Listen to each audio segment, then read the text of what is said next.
दो सरकारी और दो प्राइवेट नौकरी वाली बहू की बारिश। कितनी तेज बारिश हो रही है, आसपास तो कोई रिक्शा वाला भी नहीं दिख रहा। अब हम घर कैसे जाएंगे? ऊपर से आज ऑफिस से निकलने में देरी भी हो गई। इतना सारा डाटा दे दिया था सर ने। मेरा तो आज कॉलिंग कर करके ही दिमाग खराब हो गया। सच में इन प्राइवेट जॉब में बड़ी दिक्कत है। मजे तो सरकारी नौकरी वालों के आते हैं, जैसे महक और दीपा। असली जिंदगी तो वो जी रही हैं। काश हमारी भी सरकारी नौकरी होती। मैं तो थक गई हूँ ये प्राइवेट नौकरी कर करके। पूनम प्रेरणा जैसे ही अपनी प्राइवेट नौकरी जॉब खत्म करके कंपनी से बाहर निकलती हैं, तो इतनी तेज हो रही बारिश को देखकर काफी परेशान हो जाती हैं। और ना चाहते हुए भी बारिश में भीगते हुए कई घंटे पैदल चलने के बाद दोनों अपने घर पहुंचती हैं। फाइनली हम लोग घर आ गए। अब जल्दी से अंदर चलते, वरना बीमार पड़ जाएंगे। जहां प्राइवेट जॉब वाली बहुएं पैदल पैदल बारिश में भीगते हुए घर आती हैं, वहीं दोनों सरकारी जॉब वाली बहुएं महक और दीपा एक बड़ी सी गाड़ी से उतरती हैं और सीधा घर के अंदर चली जाती हैं, जहां उनकी सास माधवी हाथों में टॉवल लेकर उनका इंतजार कर रही होती है। आ गई तुम दोनों? पता है मैं कब से तुम दोनों का इंतजार कर रही थी। कहीं बारिश में भीगी तो नहीं? माँ जी आप बार बार क्यों भूल जाती हैं कि हमारी सरकारी नौकरी है। हमें गाड़ी घर से लेने और घर तक छोड़ने के लिए आती है। अब इनकी तरह प्राइवेट जॉब थोड़ी ना है। माँ जी हम बहुत थक चुके हैं, हमारे लिए गर्मा गर्म अदरक की चाय और पकौड़े भिजवा दीजिए।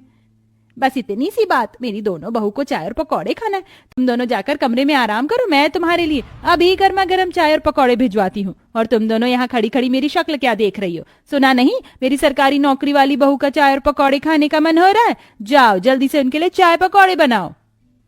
हम भी तो अभी काम से आए हैं और पूरे भीग गए हैं। पता है आज हम कितनी देर तक पैदल चले हैं?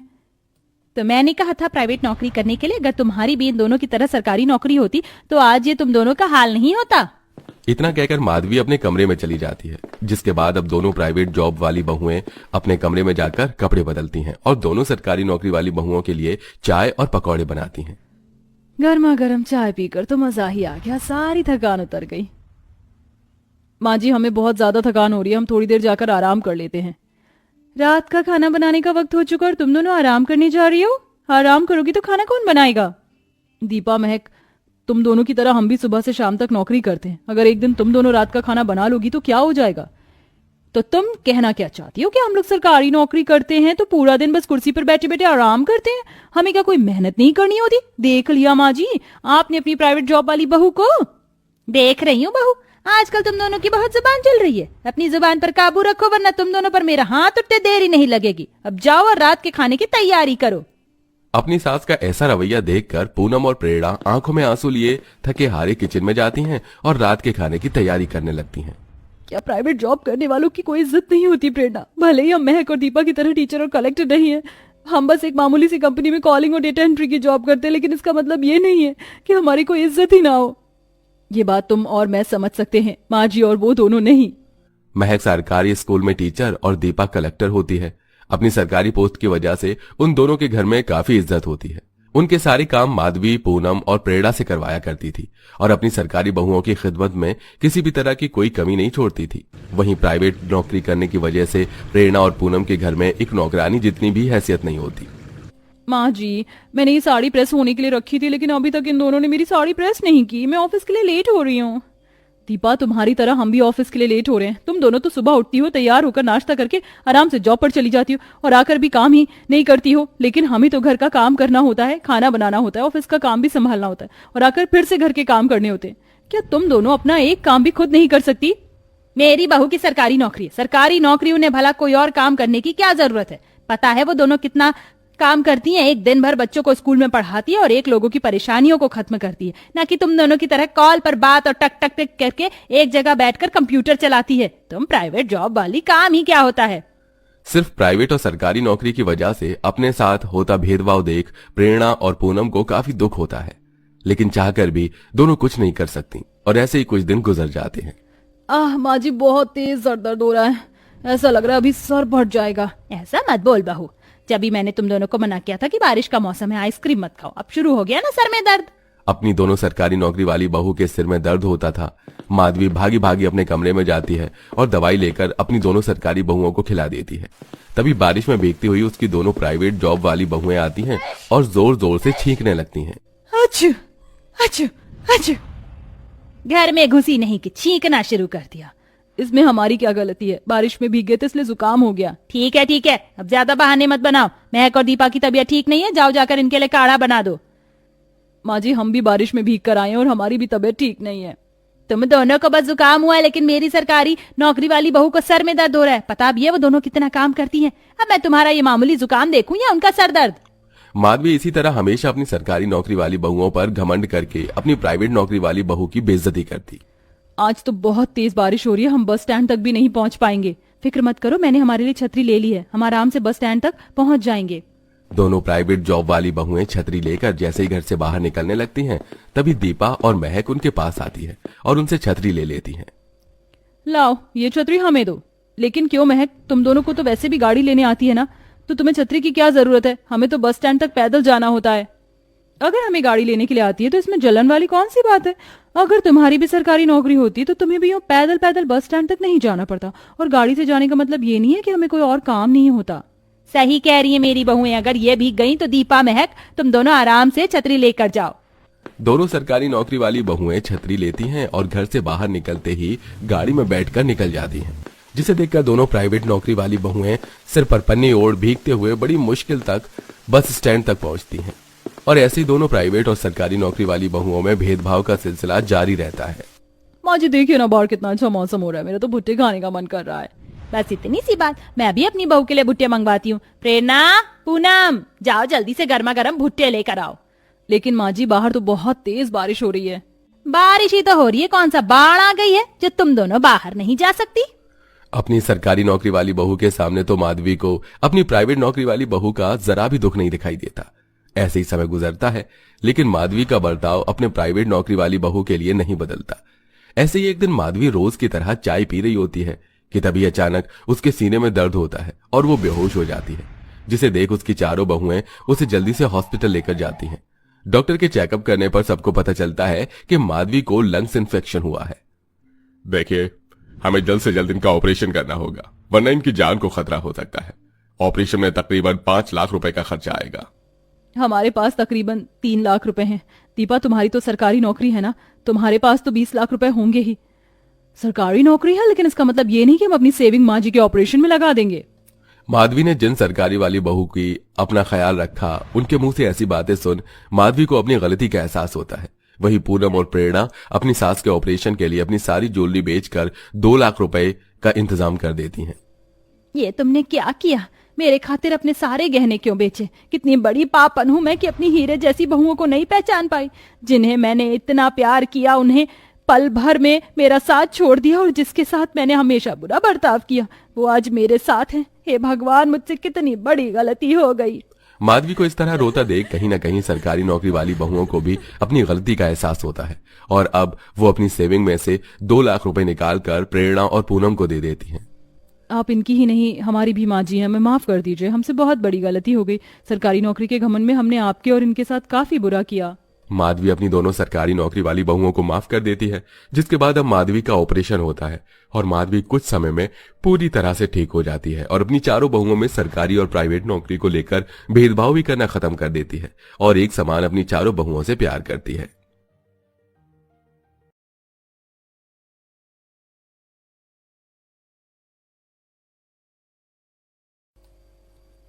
बारिश में गरीब बेघर परिवार का केले के पत्तों का घर। दादी दादी, आप ये क्या कर रहे हो? ओखली में धान कूट रही हूँ बिटिया, फिर इसमें से जो चावल निकलेगा ना, सब कोई उसको खाएंगे। अच्छा दादी, तो मैं भी आपकी मदद करवाती हूँ। 4-5 साल की आराध्या अपने नन्हे नन्हे हाथों से बूढ़ी जमुना के साथ ओखली में धान कुटवाने लगती है। तभी मौसम खराब हो जाता है और जोरदार की बारिश शुरू हो जाती है।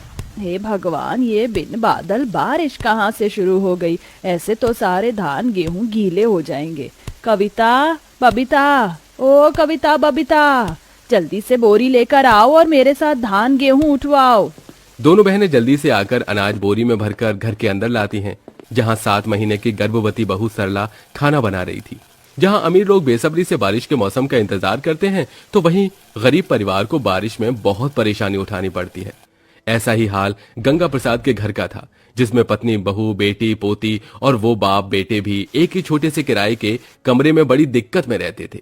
देखते देखते छत टपकने लगती है। तभी कोसते हुए जमुना कहती है, बस यही बाकी रह गया था। पता नहीं ये बरसातें क्यों आती हैं। हम गरीब परिवारों के दरवाजों में कितना पानी बह रहा है छत से। तभी सास को दुखी देखकर सरला हिम्मत देती है। माँ जी आप चिंता मत कीजिए, मैं अभी पानी निकाल दूंगी। वैसे भी खाना पीना तो बन गया है। नहीं बहू, तू पेट से है। तेरे और तेरे बच्चे के लिए वजन उठाना सुरक्षित नहीं। हाँ सरला भाभी, आप रहने दीजिए, हम दोनों पानी निकाल देंगी। आप पैर ऊपर करके खटिया पर बैठ जाओ। कविता बबीता दोनों बाल्टी बाल्टी करके पानी बाहर फेंकने लगते हैं। कुछ देर में आसमान भी साफ हो जाता है और बारिश हल्की हो जाती है। हाय राम, घर का पानी निकालने में सारा खाया पिया निकल गया। मुझको तो भूख लग रही है। हाँ बबीता, चल खाते हैं। हाँ हाँ, जाओ जाओ, चल लो दोनों। फिर मैंने तुम दोनों का झाड़ू से लक्षण नहीं उतारा तो देखना। माँ तुम गुस्सा क्यों कर रही हो? अब हमने क्या किया? आज वीरवार है, तुम दोनों को इतना भी याद नहीं कि मैं तुमसे व्रत करवाती हूँ। तुम्हारे पिताजी को केले के पत्ते लाने भेजा है। जल्दी से नहा धोकर पीला सूट पहन लो। माँ पीला सूट क्यों पहनना है? आप बोलो तो हम केले के पत्ते पहन लेते हैं। ज्यादा खीखी की तो एक झापड़ में बत्ती सी निकाल दूंगी। कविता बबीता नहाकर पीला सूट पहनती हैं। तभी गंगा प्रसाद केले के पत्ते ले आता है, जिससे दोनों पूजा करती हैं। ये सत्यनारायण भगवान, बस इस व्रत का फल दो प्रभु।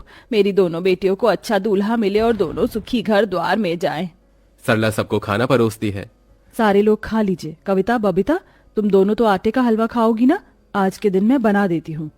बड़ी कठिनाई से सरला दोनों नंद को गीले चूल्हे पर हलवा बनाकर देती है। ये लो सरला, खा लिया मैंने। अजी ये क्या, आपने आधी रोटी खाई है? क्या हुआ किशोर, कच्चे केले की तरकारी तो तुझे कितनी ज्यादा पसंद है, फिर ढंग से खाया क्यों नहीं? मन नहीं बाबूजी, मकान मालिक का किराया देना है, उसकी चिंता लगी हुई है। बारिश में इतना काम धाम भी नहीं है, समझ में नहीं आ रहा कैसे भरूंगा किराया। जैसे जितने साल में हमने इस कमरे का किराया भर दिया, उतने में हमारा अपना खुद का घर आ जाता। पिताजी भैया, हम अपना घर क्यों नहीं खरीद लेते? कहाँ से लेंगे बिटिया इस गरीबी में? 2 टाइम की रोटी भी ढंग से नहीं खा पाते, और जमीनों का रेट तो आसमान छू रहा है। 1 गज जमीन भी लाखों की बिक रही है, हमारे बस में तो नहीं है लेना बेटा। यूं ही दिन बीतते हैं। बरसात का मौसम गरीब ससुराल वालों को बहुत सताता है। रात भर टपकती छत में वो सो नहीं पाते, तो वहीं किशोर काम की तलाश में रोज जाता और धक्के खाकर वापस आ जाता। क्या हुआ जी, आज कुछ कमाया आपने? नहीं सरला, आज भी बात नहीं बनी कहीं। तो क्या हम सबको आज भी भूखा सोना पड़ेगा? मुझको भूख लगी है। आराध्या को खाने की खातिर तरसता देखकर सरला और उसके गरीब ससुराल वालों की आंखों के आंसू नहीं सूखते। तभी मकान मालिक उन्हें बेघर करने आ जाता है। अरे किशोर, ओ किशोर, चल भाई ला दे मेरा किराया, बहुत दिन हो गए तेरा दुखड़ा सुन सुनकर। अभी पैसों का इंतजाम नहीं हुआ सेठ जी, थोड़ी और मोहलत दे दो। अरे बिल्कुल नहीं, अब 1 दिन नहीं दूंगा। या तो 5,000 किराया निकाल या फिर घर खाली कर। 5,000 किस बात के? मैंने 1,000 रुपए किराया बढ़ा लिया है।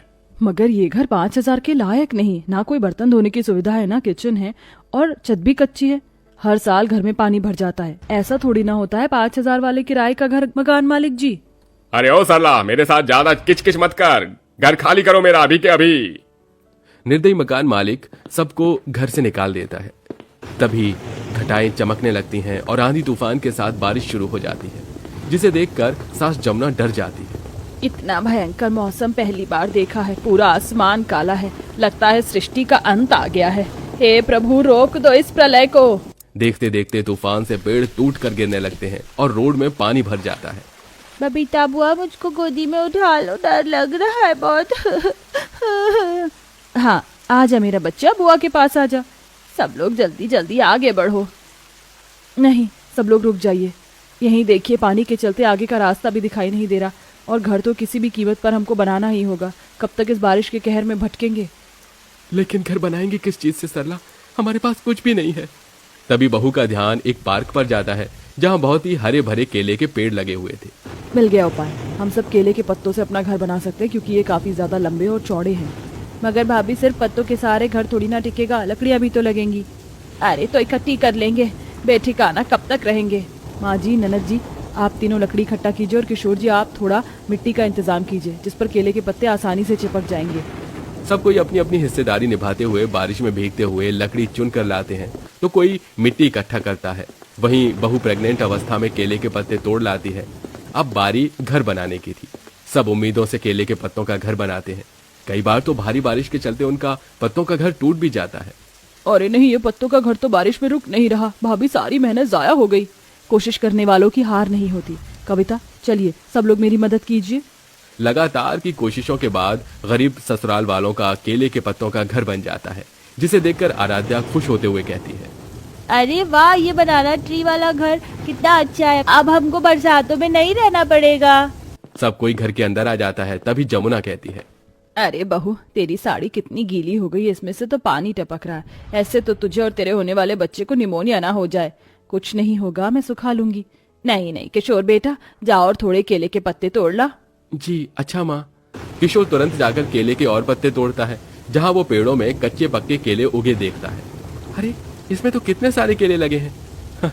मैं तोड़ लेता हूँ, वरना तो कोई और तोड़ कर ले जाएगा। केले के पत्ते लेकर किशोर घर लौट आता है। ये लो माँ, मैं केले के पत्ते ले आया और ये कुछ फल भी ले आया हूँ। किसी ने कुछ नहीं खाया, इसे ही मिल बांट कर खा लेते हैं। ये लो सरला, तुम खाओ। अभी खाने की जरूरत तुमको सबसे ज्यादा है, तुम प्रेग्नेंट हो। मेरा मीठा खाने का मन नहीं है। ये पके केले आप लोग खा लीजिए, बाकी इन कच्चे केले का पकौड़ी बनाती हूँ। वैसे भी जब ये बारिश का मौसम हमें दुख तकलीफ और गम देने में कोई कमी नहीं करता, तो हम खुश होने में, खाने पीने में क्यों करें। बहू रोड में से ईंट उठा लाती है और चूल्हा बनाकर सबके लिए केले के पकौड़े बनाती है। तो वहीं जमुना केले के पत्तों की सुंदर सी साड़ी सिलती है। ये ले बहू, तेरी गरीब सास की इतनी हैसियत तो नहीं कि तुझको लाखों की साड़ी दिला पाती। ये पत्तों की साड़ी सावन का उपहार समझकर रख ले। सास का प्यार देखकर बहू की आंखों में आंसू आ जाते हैं। वो दिल की गहराइयों से धन्यवाद देती है। बहुत बहुत धन्यवाद माँ जी, ये उपहार मेरे लिए सबसे कीमती है। अच्छा, आइए सब लोग पकौड़े खाइए। अरे वाह भाभी, मुझे तो पता ही नहीं था केले के पकौड़े इतने टेस्टी बनते हैं। मजा आ गया, अब जाकर पेट में कुछ गया। भाभी, एक पकौड़ा और दीजिए ना, बहुत अच्छे लगे मुझे। हाँ हाँ, ये लो कविता, खाओ। पूरा ससुराल लगभग 2 दिन रात रास्तों में भटकने के बाद उस दिन अपने केले के पत्तों के घर में चैन सुकून से सोता है। अगले दिन सवेरा होते मौसम खुल जाता है। अरे, मौसम ठीक हो गया, मैं कहीं काम धंधे की खोज में निकलता हूँ। जाओ जी, भगवान की दया कृपा से आज आपको काम मिल जाएगा। तभी बुजुर्ग उम्र में ससुर भी काम पर जाने के लिए तैयार हो जाते हैं। अरे रुको बेटा, मैं भी तेरे साथ चलता हूँ। दिन भर घर में बैठे बैठे क्या करूंगा, तेरे साथ जाऊंगा तो 2 पैसे कमा कर ले आऊंगा। अरे बाबूजी, मैं हूं ना घर संभालने को, आप यहीं रहिए। तभी छलकते आंसू से गंगा प्रसाद ने कहा, बुरा वक्त बताकर थोड़ी ना आता है बेटा, 2 पैसे जमा रहेंगे तो काम ही आएंगे। उसकी बातों में गरीबी की सच्चाई थी। दोनों काम की तलाश में निकल जाते हैं, जहां उन्हें एक कारखाने के निर्माण में मजदूरी का काम मिल जाता है। देखो, काम तो दे दूंगा मगर दिहाड़ी 300 है। अरे कोई दिक्कत नहीं है सरकार, इतना ही दे देना। अच्छा, तो काम पर लग जाओ। दोनों सुबह से शाम तक ईंट बनाते और पहुंचाते हैं और शाम को कमाई लेके घर आते हैं, जिसे पूरा परिवार भर पेट और अच्छा खाना खाते हैं। पूरा गरीब ससुराल केले के पत्ते घर में खुशी खुशी जिंदगी गुजारने लगते हैं। तो वहीं बरसातों का मौसम भी अगले कुछ महीने की खातिर टल जाता है।